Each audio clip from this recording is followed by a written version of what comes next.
All right. Are we live? Are we? Are we? Yeah. Yes, we are. Yes, we are. All right. Are we live? Yes, we're live. All right. There might be a bit of a slight second delay, but just here to make this very quick broadcast. Nice, nice, nice. Very nice, very nice, very nice indeed. I'm not going to be on here for very long. There's just so much to cover, and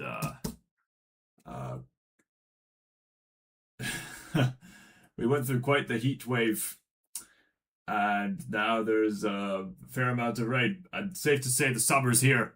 So yeah, it's been quite the dynamic weather as of late.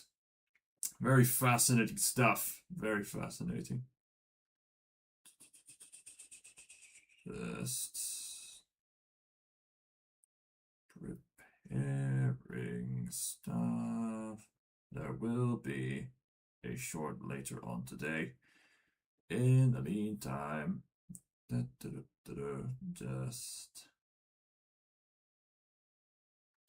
getting things adjusted.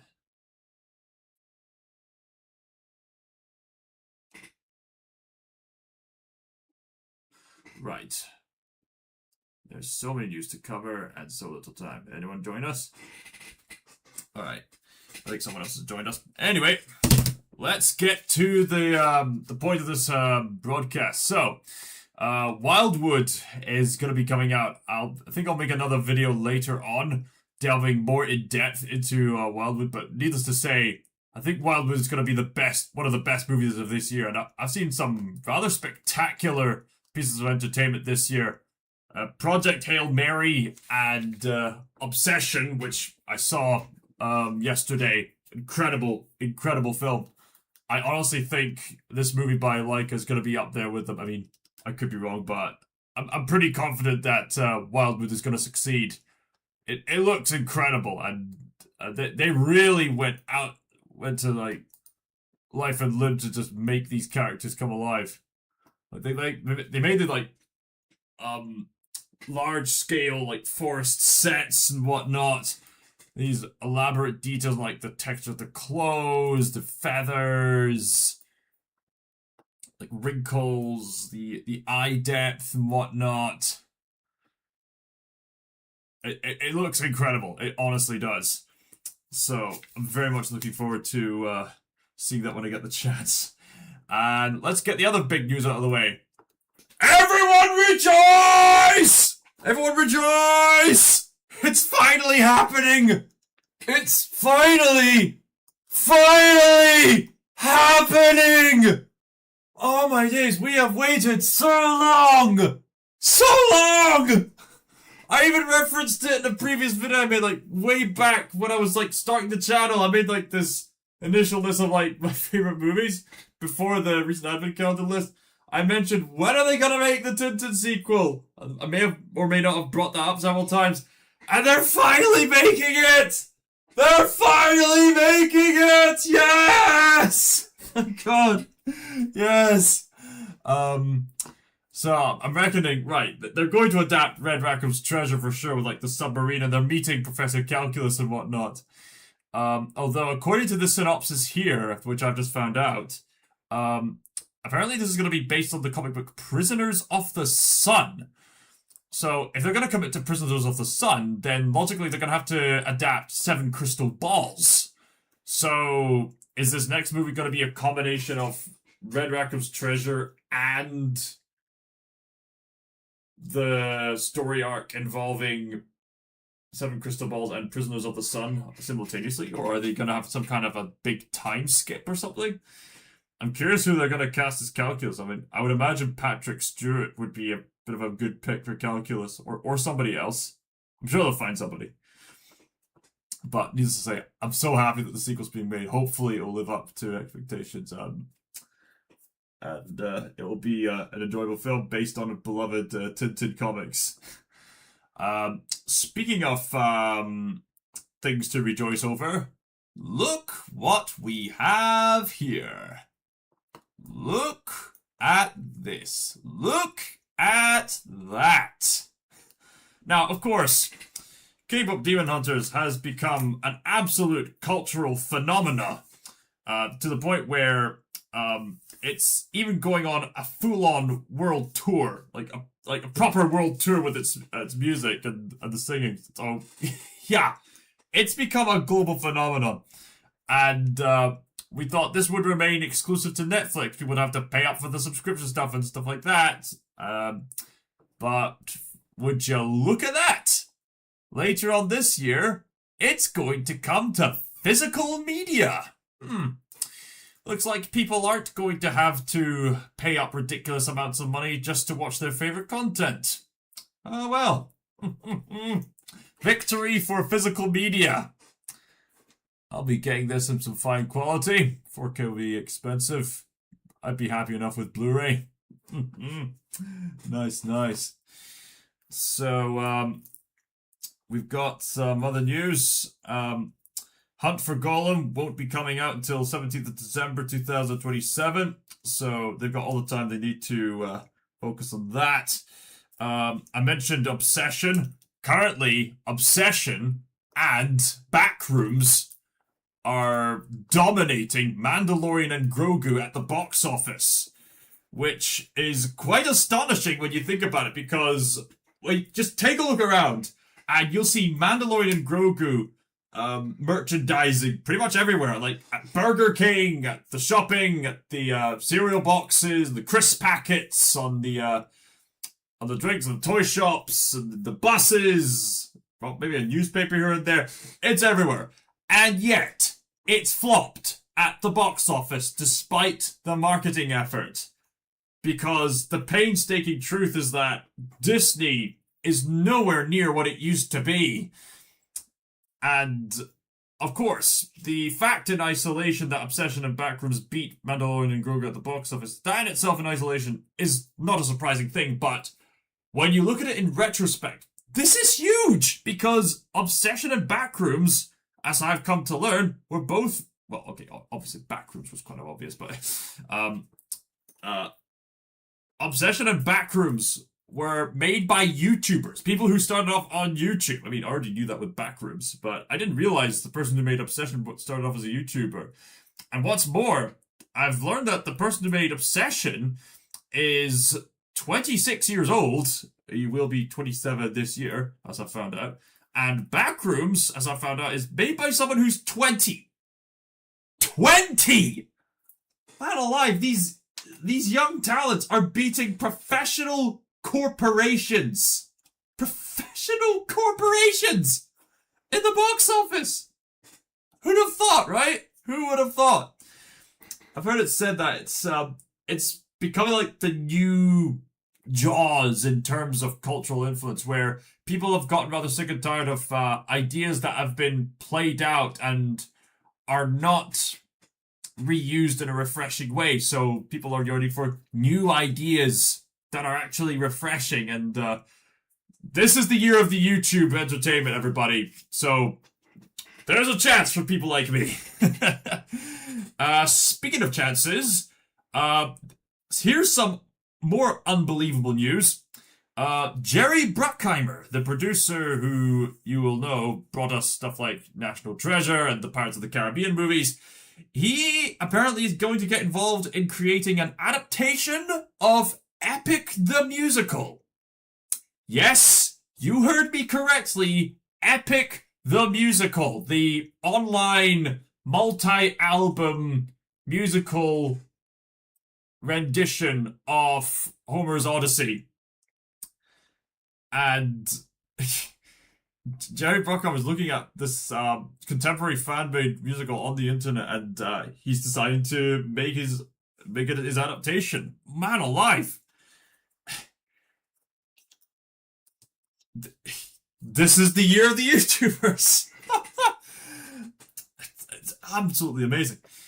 Speaking of the Odyssey, let's get the elephant out of the room. The DEI disaster of Christopher Nolan's Odyssey. There's been a lot of questionable casting decisions when it comes to Christopher Nolan's Odyssey adaptation. Now, here, people are going to jump at me and say, Callum, you're a racist! How dare you accuse this and that? Look, here's the thing. Nolan is making some rather interesting choices. The most questionable choice he's making is that he's rejecting a traditional orchestra because he feels that's not fitting for the time. But he is going to have a rapper do oral narration? Okay, like, if you're gonna get a rapper to do narration, like, fine, but are you implying he's going to rap in this supposedly grounded version of the Odyssey? And what's more, I've heard rumors that Christopher Nolan is changing the Trojan horse plotline. Yeah, he's going to be adapting the Iliad as well. You know, brief synopsis of the Iliad, or some kind of capacity of that, because obviously the Iliad happens before the Odyssey. Nolan is like trying to bring contemporary logistics to the Trojan horse mechanic. Nolan, you're a smart man, but you should know that some things are simple, and that should be that. You don't need to overthink everything. And like there have been like depictions of historical events in our entertainment, like with Hamilton, which had a very diverse cast. But the thing about Hamilton by Lin-Manuel Miranda was that it was deliberately stylized, and it was deliberately stylized musical theater. I mean, the audience knew there was no way they would have hip-hop rap back in the days of the actual Hamilton. But the whole musical was stylized in a presentation, so the audience would know that going in. So it was a stylized presentation, and people appreciated it for it. Are you hopping on the Odyssey bad bandwagon? I mean, Christopher Nolan's Odyssey, it could be good. It genuinely could be good. It's just that there's a lot of questionable decisions in regards to Nolan. I mean, I mentioned how he's replacing the orchestra, but he's having a rapper be the narrator. I mean, okay, like, if you're gonna have the rapper narrate, fine, but are you suggesting that he's going to rap? And there's a lot of like questionable decisions. I mean, with stuff like Lin-Manuel Miranda's Hamilton, people went in knowing it was stylized, but Christopher Nolan was approaching his adaptation of the Odyssey claiming it was grounded and realistic, because that's usually how he approaches his movies. So when this movie, who prides himself in, you know, being grounded, being realistic, he then presents to the world like this vast cast, people think, wait, what's going on here? Is that not sorry, stupid comments. Sorry, hard things. There we go. Is that not the history with his films? Okay, you're clearly not familiar with Christopher Nolan's movies. He is the director of Inception, the Dark Knight trilogy, so Batman Begins, The Dark Knight Rises. He made Oppenheimer, which was really great, even though Nolan struggles at times with depicting human emotion at times, which made that sex scene in Oppenheimer very awkward and unrealistic. He directed Tenet. He directed The Prestige. Two of my favorite movies ever made are The Prestige and The Dark Knight. Fantastic movies. Absolutely fantastic movies. Being grounded in one place and not another is confusing. Yeah, exactly.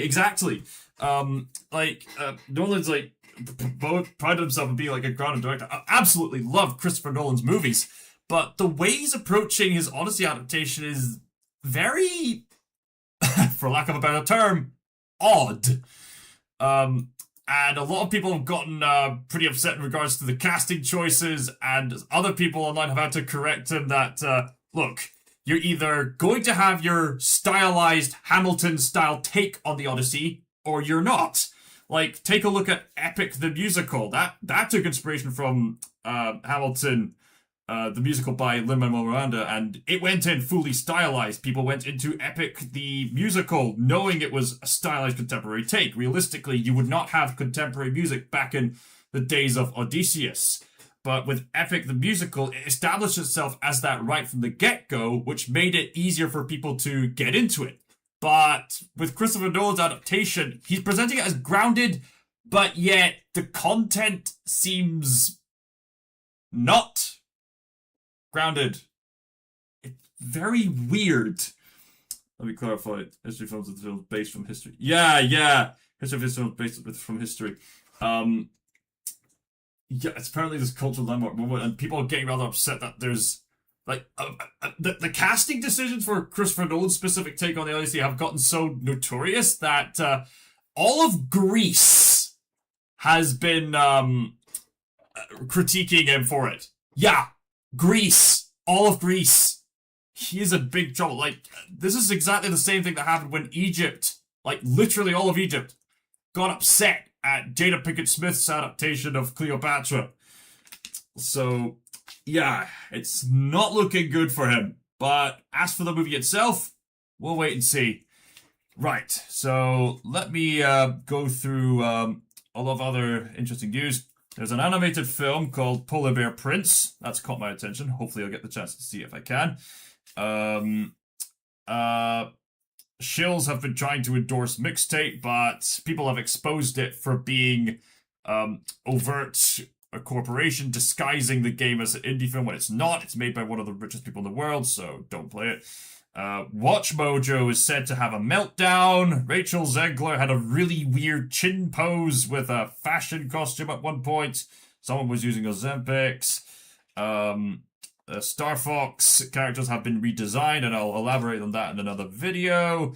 The live-action Legend of Zelda movie will come out on the 30th of April, 2027. The Batman 2 cast has been announced. Let's see. I will say I am burnt out of the topic from Metatron's countless videos on everyone. Yeah, he's just talking about bad podcasts. I mean, understandable. I mean, Metatron's quite passionate about what he's talking about. Of course, he's gonna rant on about the Odyssey. I mean, whatever gets in the algorithm.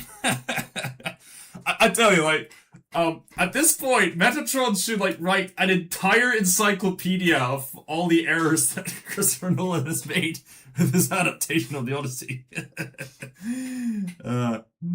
It's one of the balancing of previous adaptation. Right. Speaking of previous adaptations, I actually got myself a DVD of Ray Fiennes' adaptation of the Odyssey. I'll give that a watch sometime. Speaking of Metatron, Metatron's become a dad, so congratulations to him. Very happy for him. And speaking of YouTubers who have become dads, JonTron has also become a dad, so congratulations to him. I hope they live a nice, happy life together. I'm very happy for them. Marvel Rivals has had an update. You would have seen that in the previous live stream, but there's a dinosaur you can play as. Armando Lanucci is to write Paddington 4, the writer behind a very gritty, dry-humored Scottish show.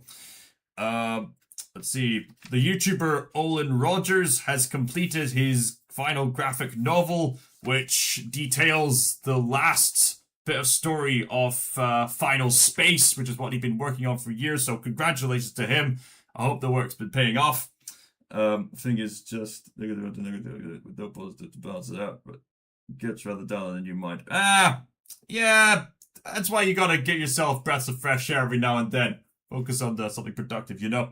Like this live stream here, I'm mentioning some exciting news, such as there's a sequel to the VR game Moss coming out, Moss the Forgotten Relic. I'm looking forward to playing that. There's been rumors of a Arkham Beyond game based on like a Arkham style take on the Batman Beyond stories, if you're familiar with that. Could that happen? It may not.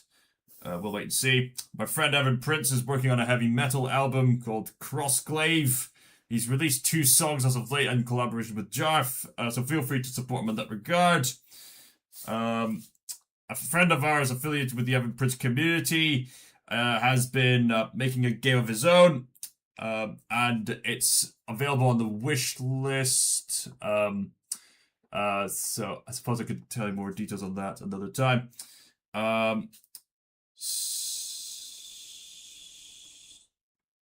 Let's see.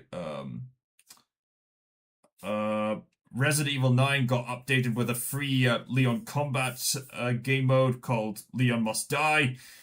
Hideo Kojima made an 8-word Twitter review of Return to Silent Hill.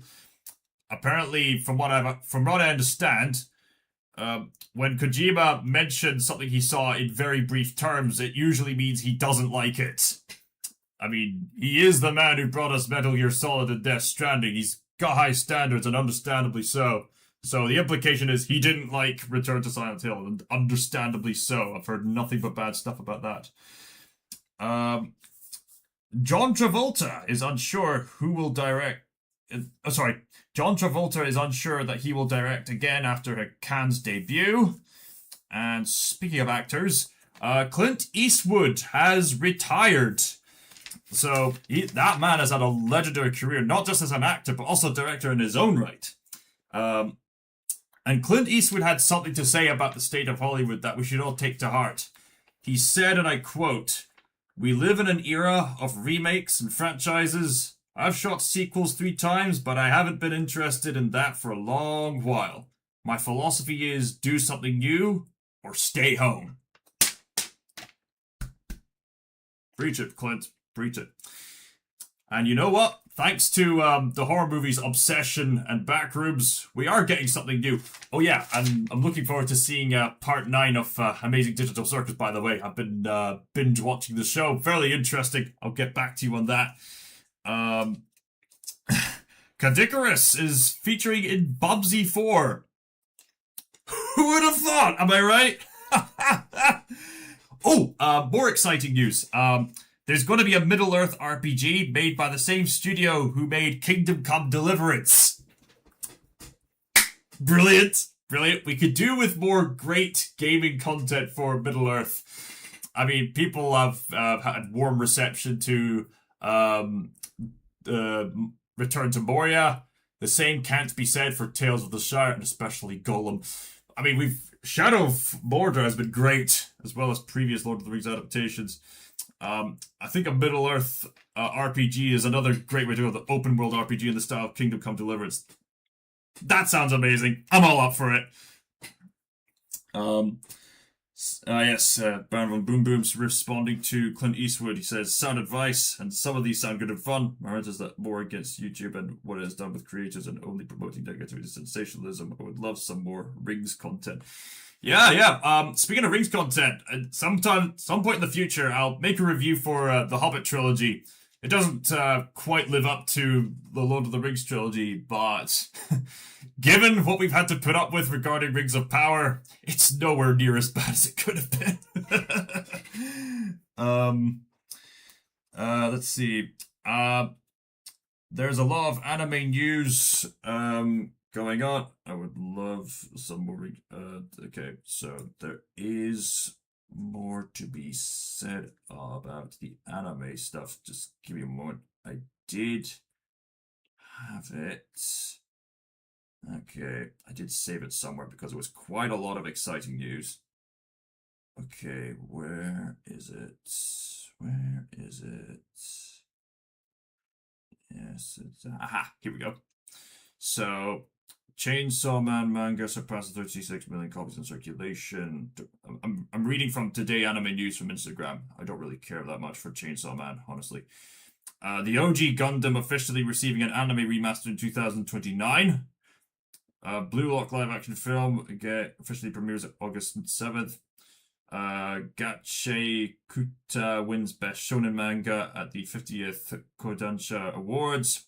Talentless Nana manga officially ends in 2 chapters. Yes, here's something interesting. Vinland Saga creator says Minecraft taught him the value of consistent effort. True enough. The game never ends, but you have to keep providing for yourself. Ghost in the Shell anime airs on July 7th. Yes. The world's... Get this. The world's first Pokemon Airport officially opens in Japan. Man alive, who'd have thought, right? Mononoke Chapter 3 Snake God movie airs on May 29th. Mashle Season 3 officially scheduled for 2027. Gundam live action director confirms production of the new movie has officially started. Geekuk, if I pronounce that correctly, will officially co-host a pre-show of the Crunchyroll Anime Awards. Iron Rokujan anime airs on July 5th, 2026. Looks like an extreme cooking show of some kind. Mirror's Dust new anime airs on July 2026. Omniscient Readers anime airs on 2027. One Piece officially surpasses Dragon Ball in Toei Animation revenue. Interesting. Gate 2 anime to air on 2027. Oh yes, the creator of Akira officially working on a new movie with Oval Gear Animation Studios. So that's a pretty big significant thing. Akira was definitely caused a big shift in regards to animated cinema. There was another bit of news. Oh yes, it's Men's Mental Health Month. Oh, yeah, the guy who imitates Wallace made his own. It's Legend of Zelda parody, both in collaboration with other people. Some of the time. Okay, so right. So there's very exciting stuff happening, but unfortunately, I need to end this live stream on a bit of a sad note because there's been a lot of people that passed away, and I'd be disingenuous if I didn't mention them. So here we go. The son of Danny Go has sadly passed away. Tom Kane, a voice actor prominently known for portraying Yoda in several animated shows, as well as the man from Powerpuff Girls. He's passed away. Bill Wise has passed away. Takahiro Fujiwara has passed away. And George Eastman has passed away. R.I.P. Luigi Montefiore.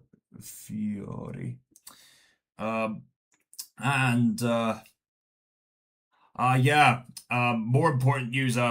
Marcia Lucas, the first wife of George Lucas, if I'm not mistaken, has also passed away. She played a crucial role in editing A New Hope. It was her idea to have the Death Star threaten the planet of the Rebel base as the attempt to blow up the Death Star was happening, adding actual stakes to the last fight. If it wasn't for her, A New Hope wouldn't have been as exciting as it was. So thank you, Marcia. Thank you. And speaking of Lucas, I've heard that an entire George Lucas museum has been open to the public, and it's going to showcase George Lucas's inspirations, as well as props and memorabilia from his movies. And to end this off on a very personal note, it deeply saddens me to say this. My family dog, Cooper, passed away. He lived a good long life. He had to be put down because he was getting sick and old, but he lived a good, happy life. If you've seen my videos, he appeared in one of my videos when I was playing The Last Guardian because I was taking care of Cooper one time. He's a nice, gentle Labrador. I think he was a crossbreed if I'm not mistaken, but mainly a Labrador, yeah. Big sook of a Labrador. He certainly helped me overcome some anxieties. The reason why he was brought in was because his previous owner, he was an assistant dog for a previous owner, but sadly she passed away of cancer. So my parents took Cooper in, became a member of the family for like the past 4 years, and he passed away peacefully. And I'm gonna miss him. I told Cooper I'll see him again. I will. Yeah, so that was rather sad, but I needed to say it. Lots of exciting news. Tintin 2 is on its way, so very happy for that. And thank you all so much for hopping in to say hello. And check out my review for Daredevil Born Again, and there will be a short coming out in less than an hour from now, or something like that. And thank you all so much for watching.